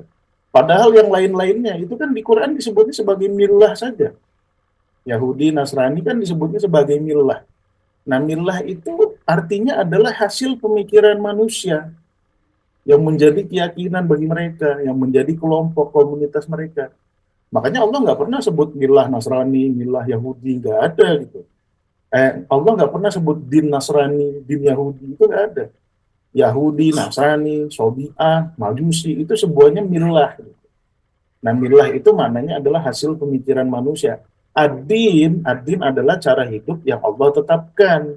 Ad-din itu yang ngajarin pertama kali Nabi Muhammad. Nah, kita karena kita sudah dengan narasi toleransi beragama ini menyamakan semuanya sehingga semuanya selevel gitu kan. Nah, ini yang kita ya kelabakan. Sehingga kita nggak bisa bedakan lagi. Kemudian yang ketiga terkait dengan non-muslim ya yang berkorban misalkan. Sebetulnya mereka itu pengen berderma aja sih. Gitu. Niat mereka tuh berderma gitu. Kita ingin berderma, umat muslim punya ritual kurban gitu. Kayaknya menarik nih ikutan gitu. Umat muslim berburu takjil. Ya, kan? Kayak kemarin tuh. Pada itu semuanya berburu takjil gitu. Sampai orang Islamnya pun nggak dapat takjilnya gitu. Sama orang-orang sebelah gitu. Nah, itu pintar-pintar kita lah menilai gitu ya dalam hal ini gitu. Tetapi kalau kalau mereka tidak bersaksi gitu bahwasanya kita akan merusak. Sebetulnya yang dilakukan orang musyrik itu malah merusak gitu. Nah, kalau mereka kayaknya nggak merusak gitu kan. Jadi ya apa namanya, silakan sepakati aja. Karena kadang-kadang gini, kadang-kadang kita itu ngelihat respon masyarakat juga, ya kan? Atau kita suruh alternatif mereka misalkan boleh, tapi nggak usah kurban lah, yang lain aja gitu. Seperti itu. Kalau kurban lucu gitu. Ya, gitu. Dia ngasih sapi kan Ustaz kan. Tapi mau disebut namanya gitu Ustaz. Aduh, Itu Masya lah. Allah. Sebetulnya gini. Ah, ternyata gitu Ajaran Ustaz. itu nggak beda-beda, Pak. Ajaran itu nggak Ya, beda-beda jauh gitu. Karena Nabi itu kan semuanya nabi-nabi Allah. Ya ya. kan ajarannya kan sama-sama mirip-mirip. Beda tuh paling beda-beda sedikit aja. Gitu. Tetapi gitu. Percayalah kau kepada Muhammad. Mereka ini kan masalahnya nggak percaya sama Muhammad. Oh, Muhammad. Yang pengikut Isa nggak percaya sama Muhammad, pengikut Musa nggak percaya sama Isa. Ya, Gitu. Muhammad. Ah, ah. Jadi kalau kalau mereka mau nyumbang ya kak, tampung aja nggak apa-apa. Aku nggak jamin ini diterima sama Tuhanmu ya gitu. Masya Allah. Siap. Ya, ada lagi mungkin Bapak siap dari Mujal Al-Jihad. Masya Allah. Waalaikumsalam warahmatullahi. Ya, ada dari Pak Bambang Hermanto. Baik, Tafadhol, Pak Bambang. ya, baik, terima kasih Ustaz. Assalamualaikum warahmatullahi wabarakatuh. Waalaikumsalam warahmatullahi wabarakatuh. Baik, ini saya mewakili dari Jamaah Masjid Al Muhajirin Bandar Lampung, Ustaz. Baik, Oh iya. ada pertanyaan sederhana, Ustaz. Ini kan sedang membahas tentang tafsir Al-Quran surat tersebut. Suaranya storing, Ustaz. Ya, ada temennya itu yang hidupin Zoom juga itu. Oke, putus. At-Taubah ayat 19 Ustaz ya. Baik, Ustaz. Kami mau bertanya, Ustaz, bagaimana sih sebetulnya pengelolaan dan yang ideal ya menurut tafsir Al-Quran ayat surat At-Taubah ayat 17-18 ini, Ustaz. Terus apa juga konsekuensinya jika masjid itu dikelola oleh pihak yang tidak memenuhi syarat tersebut, Ustaz? Ya kan seperti itu, Ustaz. Nah, kalau Ustaz, Assalamualaikum warahmatullahi wabarakatuh. Waalaikumsalam warahmatullahi wabarakatuh. Ya, langsung saya jawab, Mas Uda ya. Ya, lanjut Ustaz Sarip. Iya. Pertama kita harus tahu dulu fungsi-fungsi Baitullah. Nah, fungsi-fungsi Baitullah ini secara mendasar ada 5. Yang pertama, fungsi Baitullah itu memberikan kehidupan bagi masyarakat sekitar. Makanya Ka'bah itu dirancang sama Allah mempunyai sumur Zam-Zam yang gak habis-habis sampai sekarang. Itu bisa memberikan kehidupan. Air itu kan sumber kehidupan yang paling fundamental. Jadi yang pertama, jadikanlah masjid-masjid kita sumber kehidupan. Orang yang nggak bisa hidup, terancam nyawanya, itu kita ladenin. Nah, yang kedua, menjadi pusat petunjuk. Nah, kalau kita lihat di surat Ali Imran tuh, Inna awwala baitin wudi'a lin-nas lallati bi Bakkata mubarakan. Pertama mubarak, tempat sumber kehidupan. Wa hudan lil alamin. Dan jadi pusat petunjuk gitu. Makanya dulu tuh orang cari inspirasi, ya kan, duduk di Ka'bah gitu, itikaf gitu, seperti itu. Nah, sekarang kita bisa memperluas makna petunjuk ini gitu kan. Kita bisa menyediakan internet, wifi, perpustakaan, apa namanya, sumber ilmu, sumber konsultasi, ya kan. Orang mau konsultasi di masjid, orang mau cari ilmu di masjid, seperti itu. Jadikanlah masjid sebagai sumber ilmu, ya kan. Nah, yang ketiga, jadikan juga masjid sebagai mata batan linnas, ya kan? Tempat orang itu kembali. Dalam arti gini, orang di rumah gitu, bosan, nggak tahu harus ngapain, itu masjid harus dikangenin sama masyarakat, ya kan? Nah, ini kalau masjidnya cuma buat sholat 5 waktu, nggak ada yang kangen ke masjid gitu. Dipanggil pun nggak datang gitu kan. Dipanggil 5 waktu sehari pun nggak datang. Gitu. Nah, jadikan masjid ini tempat kembali, tempat kumpulnya masyarakat, ya tempat ngobrol, ya kan, seperti itu. Terus yang keempat, jadikan tempat ini amnan, tempat yang bisa menjamin keamanan masyarakat. Ya, makanya masjid itu boleh nggak masjid itu pasang CCTV di gang gitu? Ya boleh gitu. Jadi kan karena nggak semua masyarakat itu mampu untuk pasang CCTV misalkan. Ini salah satu aja gitu, salah satu aplikasinya. Jadi masjid pasang CCTV sepanjang gang. Berapa gang yang dinaungi masjid ini? Ada 5 gang. Oke, 5 gang kita pasang CCTV. Gitu. Biar kalau ada kehilangan apa segala macam terkontrol. Nah, itu menjaga keamanan masyarakat. Ya, misalkan lagi gitu. Masjid membayar siskamling gitu. Ya, masyarakat nggak usah bayar, yang bayar siskamling masjid gitu, untuk menjaga keamanan daerah sini. Ya, itu bisa juga aplikasinya seperti itu. Ya kan? Nah, yang terakhir itu adalah menara kontrol. Ini yang paling utama. Masjid harus berfungsi sebagai menara kontrol. Ya kan? Ini ada di surat Al-Maidah. Gitu. Nah, karena saya ini masalah hafalan tidak sepintar Ustaz Adi Hidayat gitu ya.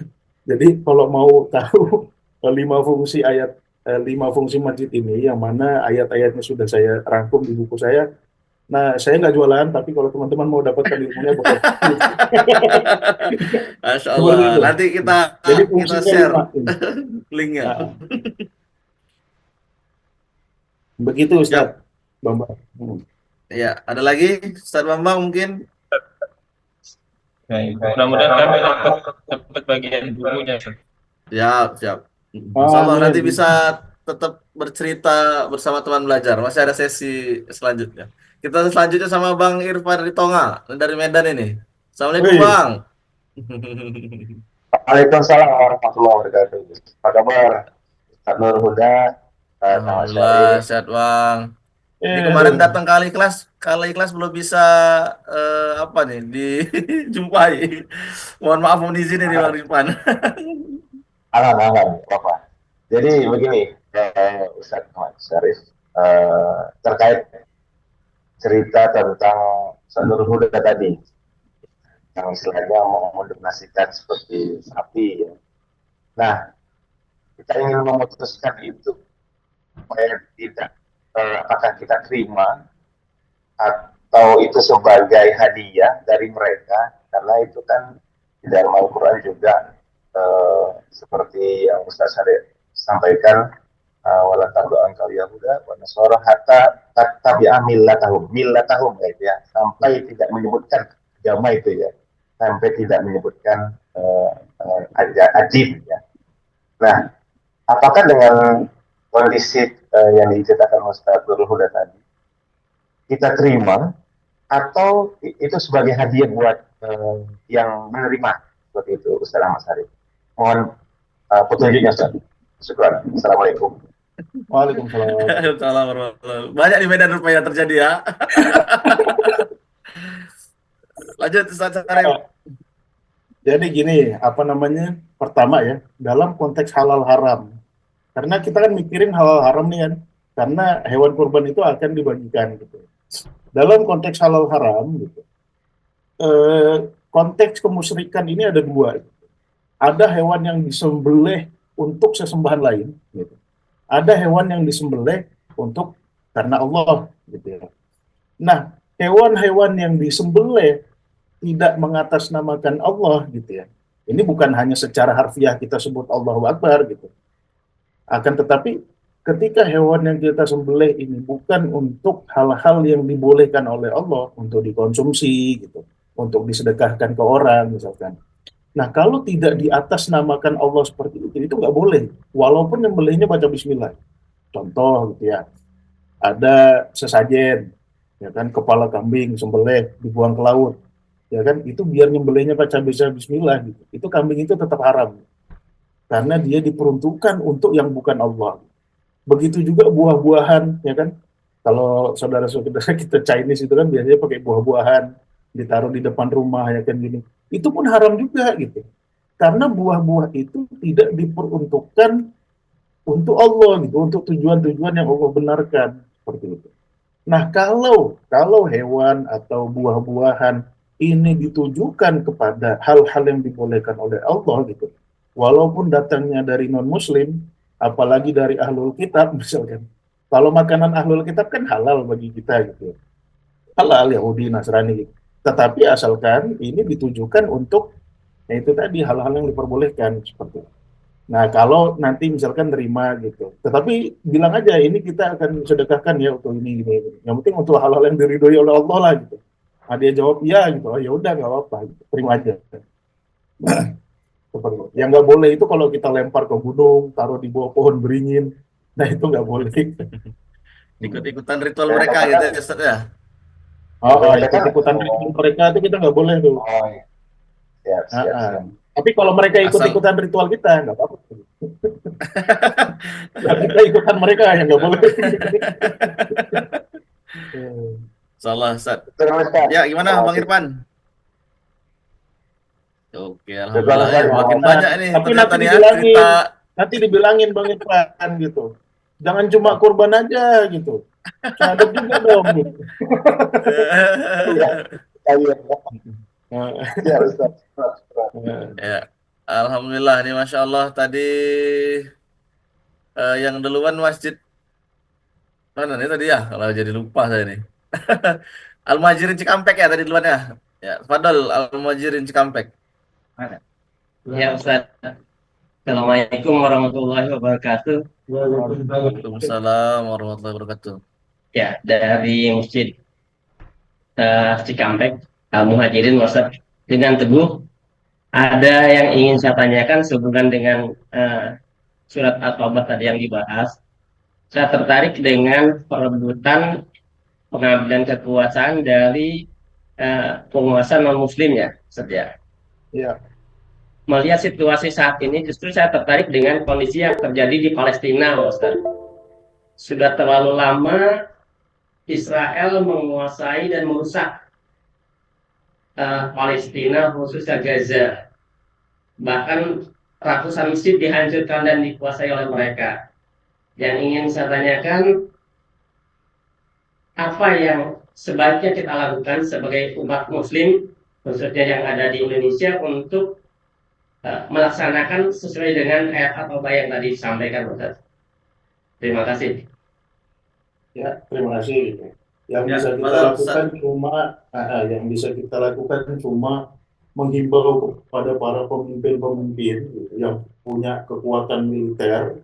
Ya, karena Israel nyerangnya kekuatan militer gitu kan, bukan sipil yang nyerang gitu. Nah, yang bisa kita lakukan hanya menghimbau kepada pemimpin-pemimpin yang punya kekuatan militer. Nah, kalau dalam konteks Masjidil Haram misalnya, dalam konteks surat At-Taubah ayat 17-18, ya Rasulullah itu punya kekuatan militer di Madinah, makanya suruh ngerebut.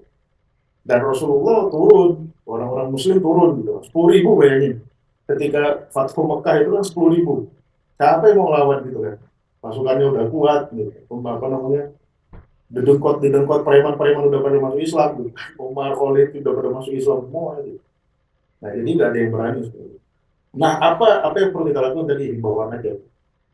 Sebetulnya yang tertuntut itu yang mempunyai militer. Yang mempunyai militer itu yang tertuntut ya dari Tuhan lah, katakan seperti itu. Nah, untuk kita-kita ini ya kita bisa bantu material gitu kan. ngasih duit, buat ngasih makan, buat pengobatan, itu bisa kita lakukan. Tetapi untuk urusan militer, yang memang harus negara yang turun dalam hal ini. Kita cuma bisa menghimbau mereka. Maksa pun nggak bisa gitu. Kurang lebih gitu.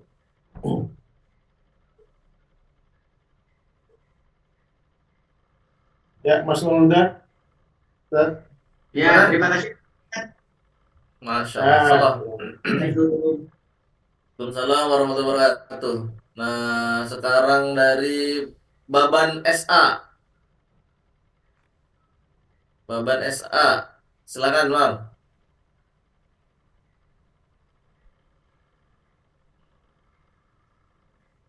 Baban SA jadi ke Assalamualaikum, Bang. Masjid Gaza 1000 Pemuda. Ya, Alhamdulillah Ustadz. Syukron.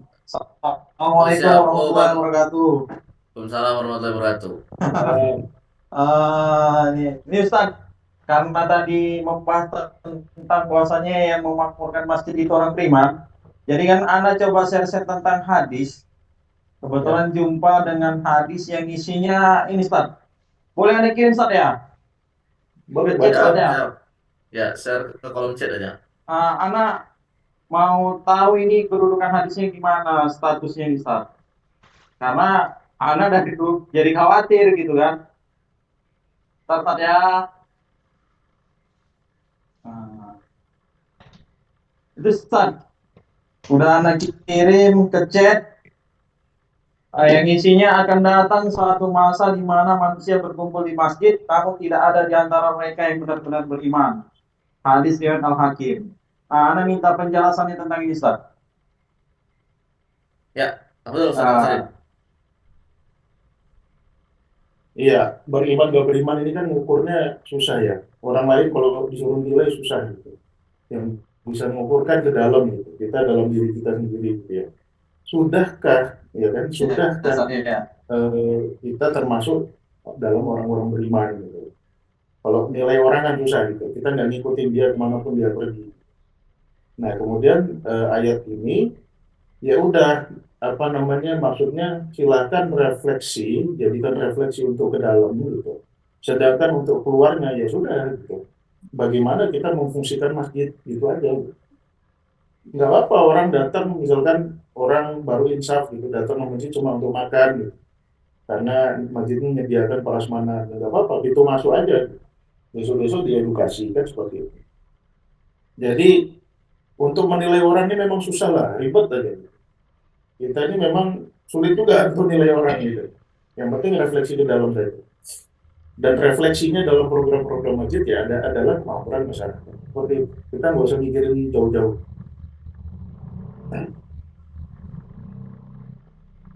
Gitu Ustaz ya.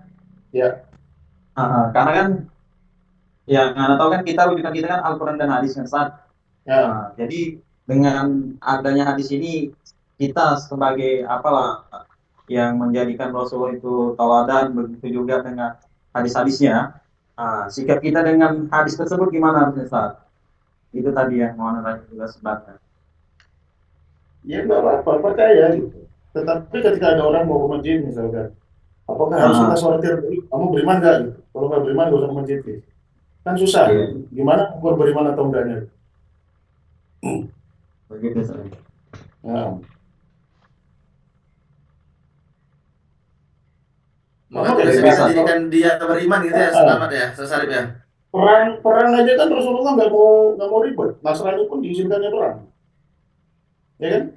Perang Madinah tuh Yahudi mau Nasrani dibiarin perang sama Nabi. Nggak ditanya kamu beriman nggak? Nggak beriman gak usah perang, nanti kalah kita. Kan nggak ada. Ya udah perang. Mau yang sholat mau yang nggak sholat gitu. Nah, dalam batas memakmurkan masjid misalkan kita sebagai orang yang katakanlah banyak dosa pengen tobat, ya nggak apa gitu. Silahkan aja mau memakmurkan masjid, nggak ada masalah. Apalagi banyak dosa gitu, seperti itu. Ya. Siap, gimana Bang? Insya Allah Ustaz, coba dipahami lagi nanti Ustaz. Cuma kalau dari Anda yang jadi pertanyaannya, jadinya ke kita ini Ustaz, apakah itu nanti hadisnya untuk orang-orang yang memang sebagai orang yang penggerak masjid itu tadi dan beserta jamaahnya, atau memang seperti ini masuk kita tadi, kita apakah harus filter dulu kan gitu. Kalau aneh anak tadi coba pahami itu kita beserta, maksudnya marbot masjid gitulah ya, marbot masjid beserta jamaahnya. Konteks hadis itu yang tadi ketika anak baca anak pahamnya langsung gitu, makanya anak minta coba tolong penjelasannya gimana dengan hadis ini, itu dia tadi Ustaz. Nah, yang antum pahami gimana nih? Yang antum pahami dulu gimana? Yang anak pahami Ustaz ketika anak baca hadis ini tadi, kan gitu ya, yang isinya tadi akan ada suatu masa nanti orang yang berkumpul di masjid tidak ada satupun orang yang beriman, artinya Nah, pengurus atau kita bilang tadi mujahid masjid banyak yang beriman. dengan BKM masjid atau ya. Jadi anak ketika bacanya itu apa iya begini, itu makanya anak minta tolong penjelasan, takut kan Nah, salah kalau gitu nggak Ustaz, ya. beriman, solusinya gimana? Taubat kan? Boleh nggak taubat di masjid? Gimana, Ustaz? Boleh, gitu. Nggak ada masalah. Boleh ya Ustaz. Ya nggak apa-apa gitu. Yang sebelumnya nggak beriman nggak apa-apa. Saya dulu nggak beriman, Ustaz. Gimana? Iya. Saya mau taubat nih, mau ngurus masjid. Ya nggak apa-apa gitu. Mulai pertobatan dari Iya, iya. masjid. Karena kan memang kalau kita dudukkan, kita selaraskan dengan ayat atau tadi saya 17-18, Ana lebih memang lebih sepakat dengan ayat ini, karena nanti di penghujung ada istilah mereka lah orang-orang yang akan mendapat petunjuk gitu Ustaz, ya. Nah, artinya kan prinsip gitu kan. Muhtadin Yang tadi penting Ustaz. prinsip. Nah, yang penting prinsipnya Kan gitu, sudah Ustaz, dulu. ya. Kalau kita berharap orang yang masuk masjid sempurna ya susah gitu. Harus kayak apa namanya kayak Nabi misalkan ya susah gitu. Ya nggak apa-apa, yang penting dia prinsipnya sudah pegang teguh dulu gitu. Dia mantan preman misalnya, tapi tobat, saya udahlah, saya beriman pada Allah gini gini gini. Boleh nggak saya jadi marbot masjid, ngurusin masjid? Ya, nggak apa-apa gitu. Yang penting sudah ini. Biasa. Tetapi besok-besok ketika melanggar, ya ketua DKM-nya tindak lah gitu. Karena orang ini kan berubah, mana bisa itu gitu kan. Ya, insyaallah. Ya, cukup mungkin Bang ya. Nah, selanjutnya ke Bang Ban SA. Ya, tafadhol Bang. Syukur Ustaz, ya. Siap. Assalamualaikum warahmatullahi wabarakatuh. Waalaikumsalam warahmatullahi wabarakatuh.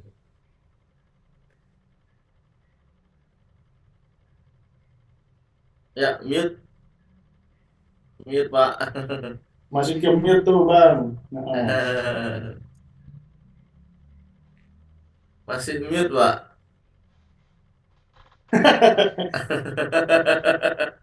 Belum dengar suaranya, Pak. Masih mute.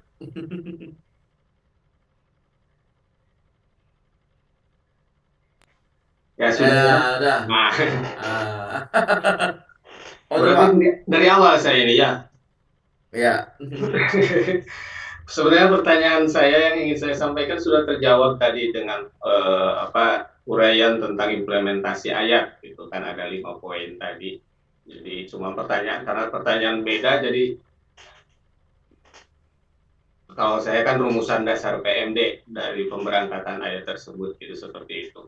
Tapi rupanya jawabannya sudah selesai. Tapi saya juga menyimak tadi ada jawaban yang belum disampaikan dari, kalau tidak salah, dari Bapak Irfan Bitonga tadi ya, konsekuensi ketika kita tidak menjalankan ayat ini.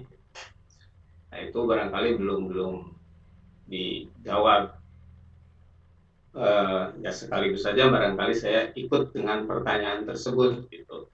Ketika arahan yang terdapat dalam ayat ini tidak kita laksanakan, karena kalau saya pribadi kan melihat ayat ini sebenarnya untuk takmir masjid. Tapi kalau saya sebenarnya santai-santai saja, karena saya mah kebetulan tidak punya masjid, Ustaz. Tidak punya masjid.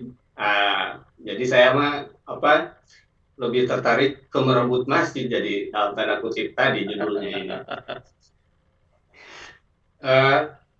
Begini saja, barangkali saya juga ingin share gitu kan secara kebahasaan kenapa saya mau menggarisbawahi bahwa ini fokusnya adalah di takmir.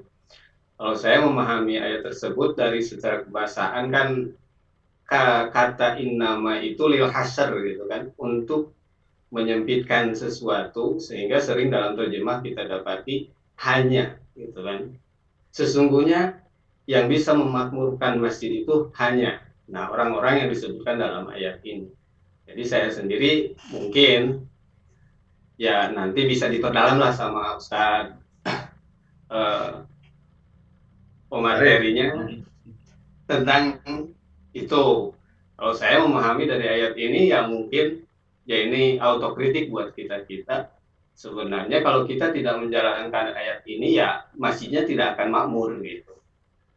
Barangkali seperti itu. Ya mungkin saya juga ingin memahami lebih dalam, terutama dalam konsep PMB ini. Demikian Ustaz, terima kasih. Assalamualaikum warahmatullahi wabarakatuh. Assalamualaikum warahmatullahi wabarakatuh. Ya, kepada Ustaz. Ya, ini Korea juga mengerti bahasa innama lil hasar gitu. Contohnya innama bu'ithu liutammima makarimal akhlaq gitu. Itu innama yang digunakan dalam konteks hasar gitu ya.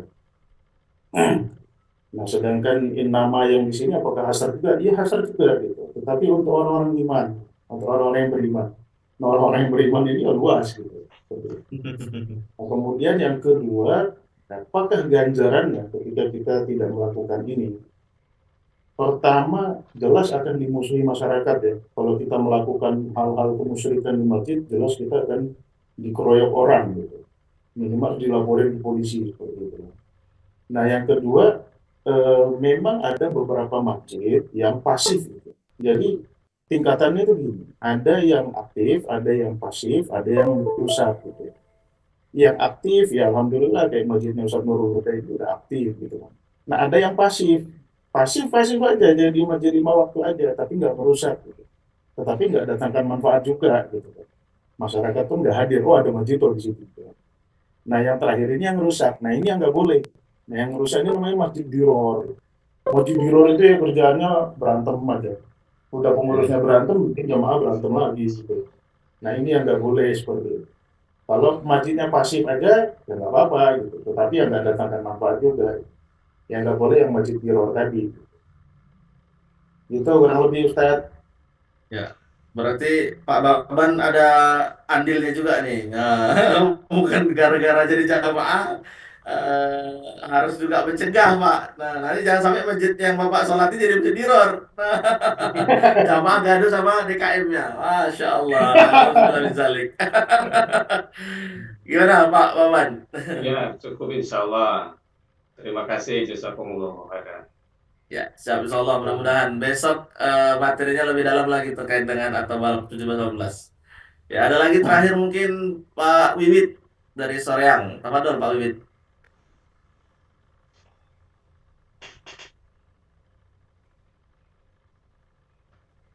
Baik, Assalamualaikum Ustaz. Waalaikumsalam warahmatullahi wabarakatuh. Ustaz Ahmad, ini terkait Masjid Diror nih Ustaz. Ini mohon koreksinya nih Ustaz. Kalau menurut saya, bukan ya, saya memikir kebenaran mengalami beberapa, ya mungkin kemarin nyambung yang kemarin sih, yang mengenai otoritas, mengenai Masjid Diror tuh saya bertemu tuh 995, 996 sama 9107 Ustaz. Ya. Yang pertama tuh ada di situ ada orang munafik tuh bilang demi Allah, wallahi, 95, wallahi, 96, wallahi, demi Allah. Biar manusia atau teman-temannya itu percaya. Tapi kata Allah, dia tahu apa yang diucapkannya itu. Dan mereka akhirnya membuat, menurut saya ini mohon koreksinya, membuat masjid mereka tuh di 107, 9, 107 itu kan Masjid Diror itu orang-orang munafik itu mendirikan masjid. Tapi maksud mendirikan masjid itu sebenarnya ini ya, mohon koreksinya, bukan untuk bukan untuk karena keikhlasan, tapi bisa jadi untuk kepentingan dirinya, kepentingan kelompoknya, atau ya ujung-ujungnya sebenarnya nomor satu perut lah kasarnya kan gitu. Itu masjid dengan mengatasnamakan otoritas yang diinikan sehingga dia paling benar menjadi nabi gitu, Ustaz. Mohon koreksinya, kurang lebih gitu. Ini mudah-mudahan saya salah ya, Ustaz ya. Apakah hal itu ada terjadi atau gimana? Kalau saya sih kadang kayak merasakan ini, oh kok ketemu ya ada orang yang senengnya teriak-teriak demi Allah gitu kan. Begitu ngejalanin masjid, yang lain salah, saya benar sendiri gitu. Wah, jadi nabi nih, ini pegang kunci surga kata saya tuh. Ya, gitu aja Ustaz, mohon koreksinya. Terima Siap, kasih. Masya Allah, Assalamualaikum mantap. warahmatullahi wabarakatuh. Waalaikumsalam warahmatullahi wabarakatuh. Siap, Pak Wid. Tafadhol, Ustaz Sarip. Ya, ayat tentang Masjid Diror itu sebetulnya historis juga, ada sejarahnya. Jadi orang-orang Nasrani itu yang memusuhi Nabi di Madinah bikin apa namanya kelompok kelompok gelap gitu ya. Nah, kelompok gelap ini kumpulnya di masjid itu tuh yang dari arah Madinah ke arah mana, ke Kuba ya. Nah, ada tuh masjidnya tuh, real itu masjidnya tuh. Itu tempat ngumpul mereka, ngatur strategi gimana caranya kita menggulingkan Nabi di Madinah. Karena Nabi kan di Madinah udah sebagai pimpinan. Nah, dia pengen gulingkan Nabi dan dia pengen memecah belah umat. Jadi mereka itu ketika di masjid itu ngatur strategi, ketika ngumpul bareng lagi sama umat, ngebosi. Sama Sunni bilang, weh kau jangan ikut Nabi, Nabi ini gini gini gini gini. Gini. Ah itulah. Sampai mereka itu nunggu sebetulnya, nunggu ada pendeta dari apa namanya dari timur, dari barat gitu. Pengen menghancurkan Nabi secara utuh gitu, meluluh lantahkan. Tapi belum sempat itu terjadi, ya kan, turunlah ayat ini. Nabi pun sebetulnya nggak sadar gitu. Nah, tapi disadarkan sama Allah lewat wahyu. Ada loh kelompok orang munafik yang ingin menggugurkanmu, yang ingin menanggalkanmu, membuat orang Islam saling bermusuhan. Nah, lantas bisa nggak kita bawa konteks ini ke masjid hari ini? Karena saya sudah menyaksikan, Pak. Betul yang Bapak bilang. Saya sudah Masya, menyaksikan. Masya Makanya Allah, tadi Masya. saya bilang, ada pengikut DKM sampai berani bilang, kalau tidak ikut kata-kata DKM, maka sudah murtad dari agama Islam. Oh, bayangin aja. Padahal masalah yang dibahas bukan masalah yang serius gitu. Mas, Wah, ya, ya, ya. ya, jadi ada memang seperti itu, Pak. Karena itu tadi urusan perut. Gitu. Nah, urusan perut ini kan bisa diselesaikan kalau kita punya kehormatan di masyarakat. Gitu. Oh, gitu gitulah urusan urusan Ya. itu teman-teman udah ngerti sendiri. Gitu, Pak. Baik, baik, baik, Ustaz. Ya, baik, Ustaz. Alhamdulillah, Alhamdulillah. Terima kasih, Ustaz. Ya, insya Allah, Pak Wid. Masya Allah, tabarakallah. Nah, ini juga terjadi di masjid saya nih, Ustaz Sarip. Di Oh, awal-awal tuh memang, jadi dikumpulin nih kan, udah jadi kepengurusan saya lah di awal waktu itu. Nah, saya juga baru belajar, belum waktu itu belum ikut PMB. Oh, udah ikut PMB tapi belum tuntas. Nah, karena kan saya OTW PMB, terus saya juga udah mulai bergerak. Nah, mereka nih ngumpulnya juga di masjid. Jadi Makanya hati-hati tuh Jadi kalau gimana kumpul caranya mengingat juga di supaya programnya si Nurul nih, programnya saya nih nggak berhasil di masjid seperti itu. ya, Karena gitu. mereka tuh yang udah nyetuskan, mana mungkin masjidnya sedikit orang muslimnya, banyak orang Nasrani, nggak bisa seperti Munzalan yang miliaran seperti itu mereka sampaikan. Udah nggak mungkin, ini programnya udah nggak betul nih katanya gitu. Nah saya mau padahal ya ada niat baik lah di situ di program amal sosialnya, tapi mereka tuh nggak setuju. Nah tapi mereka juga ngumpulnya di masjid. Jadi kayak ada dua kubu gitu. Nah ini maka kalau lihat ayat ini itu kayak flashback lagi gitu. Jadi luar biasa memang Allah tuh ya seperti kemarin kalau kata Ustaz Randy ya, kita sudah mau mulai dakwahnya Rasulullah, nah pasti nanti sedikit banyaknya kejadian Rasulullah tuh berulang sama kita. Nah Mas, walaupun ya kita ujung kukunya nih Pak Wibit ya.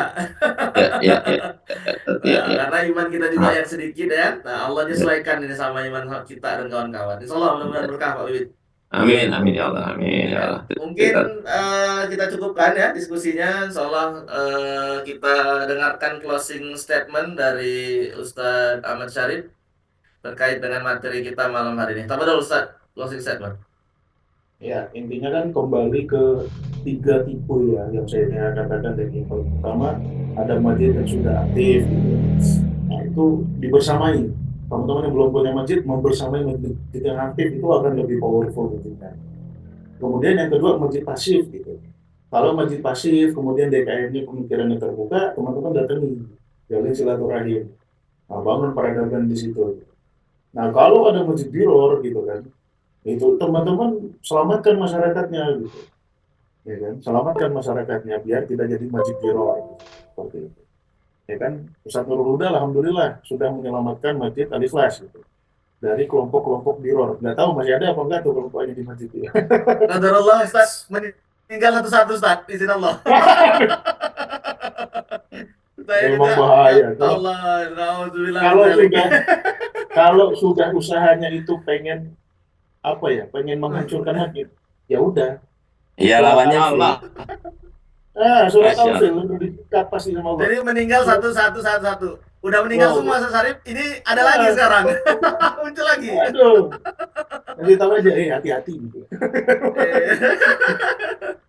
Ya kan? Raja Raja Astagfirullahaladzim. Raja Abraha di Yaman gitu kan. Dia kan punya gereja hebat gitu. Tapi tetap kalah pamor sama Ka'bah gitu kan. Ngirim pasukan gajah, pengen menghancurkan Ka'bah. Disikat sama Tuhan gitu. Makanya teman-teman hati-hati ya kalau pengen menghancurkan masjid. Ya kan? Hati-hati. Ya, karena yang Aduh, menghancurkan masjid itu innalillahi wa inna disikat ilaihi sama Tuhan. raji'un. Israel tinggal tunggu Siap. waktu lah. Ya itu udah Proses diingat silakannya itu nih. teman-teman. Nah, itu aja proses Siap, selamat. Ustaz Sarip. Ya, mudah-mudahan teman-teman diridhoi oleh Allah, dilindungi oleh Allah dalam usaha teman-teman memakmurkan masjid-masjid Allah. Amin, Terima amin kasih. ya Allah. Masya Allah, Amin ya tabarakallah. Allah. Amin ya Allah. Amin, amin. Insyaallah Ustaz. Ya, Masya Allah, tabarakallah. Luar biasa sekali ya materi kita pada malam hari ini. Tadabur terkait